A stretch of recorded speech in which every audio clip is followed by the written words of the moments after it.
took over the whole of the Australian Open final at 2:35. Rugby League, the Challenge Cup, Hull and Castleford at 4 o'clock. FA Cup news throughout the afternoon, but of course especially at 3:45 and 4:35. But FA Cup football focus first. Bob Wilson and Frank McClintock, the class of '71, back together. Only 18 years ago.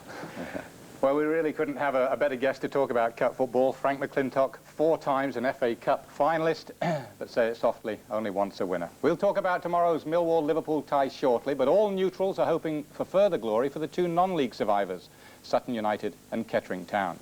Both face difficult away ties against First Division teams. Let's hear from Sutton first, and their preparations for the trip to Norwich City have included a fond look back at just what they achieved in the 3rd round.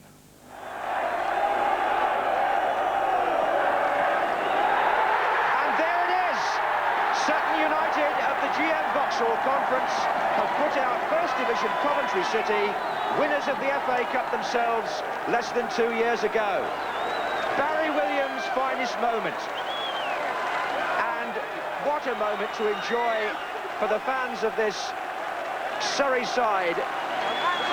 They've had their moments before, but never one like this.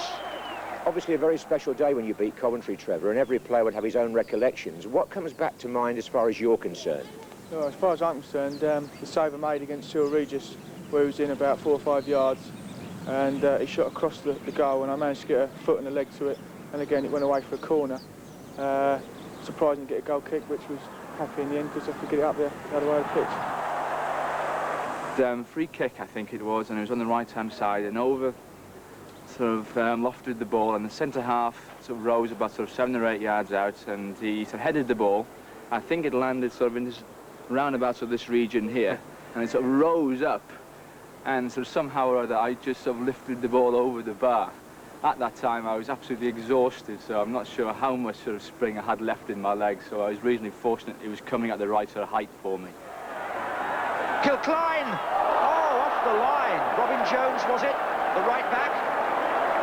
Well, I think he was standing on the right-hand post and somehow rescued his goalkeeper and his side. It was about 5 minutes from the end. There was a pinball at the far post. Someone headed the ball across, hit the bar, dropped at the far post, and Coventry player was about a foot from the line. He just had to stick it in. So I just threw myself at him, and literally it was him or the ball I made contact with, and somehow he hit the post, hit the bar, and it rocketed across the far post again. This is Smith. It's a teasing cross. Houchins up there, and Roffey onto the bar, and Sedgley, no! Play on, and McGrath and Bennett get in each other's way. How did that stay out? It was towards the end of the first half, we had another corner over in the far side, and Mickey Stevens clipped in. This time they headed it out to the edge of the box, and just managed to get in front of Speedy and knock it back in. We had a good chance to score. And Lenny and Nigel had a bit of a mix-up. I think Nigel got a shot in towards the far post and just crawled past the far post, and Lenny slid in, but we got another corner out of that. It was about midway through the second half, and Tony Raines picked up the ball on the left. He played the ball into me.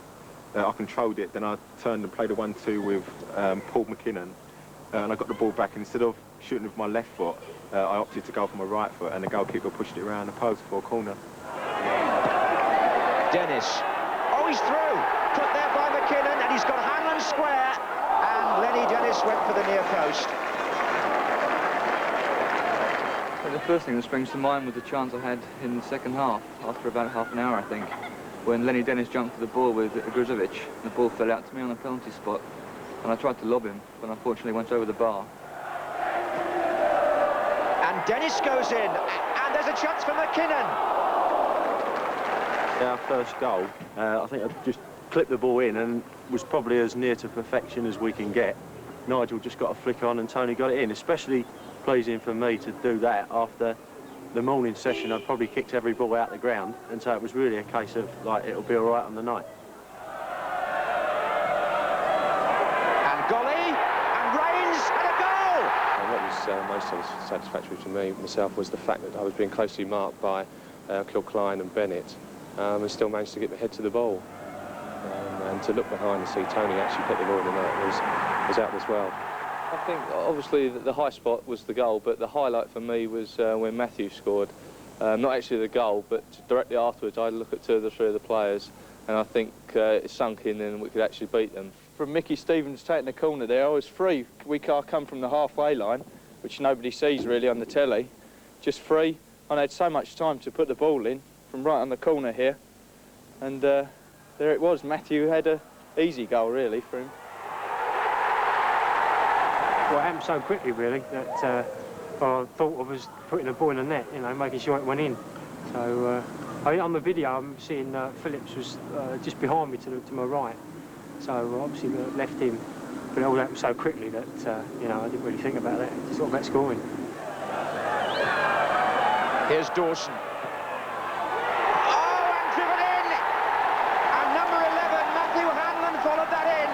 What about the scenes at the final whistle? Because some people have written into the BBC about a young lady who seemed to be crying on the pitch. That's right, that was my sister.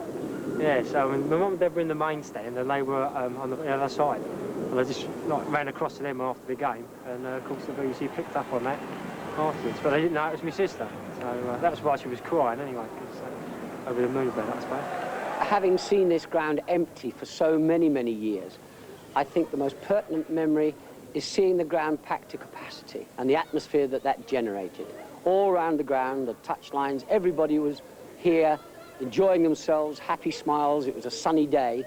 And I think the ambience of that scene and the way it felt will be a lasting memory as far as I'm concerned. Just once in a very blue moon, just once in a very blue moon, just once in a very blue moon, and there'll be one coming on soon. Just once in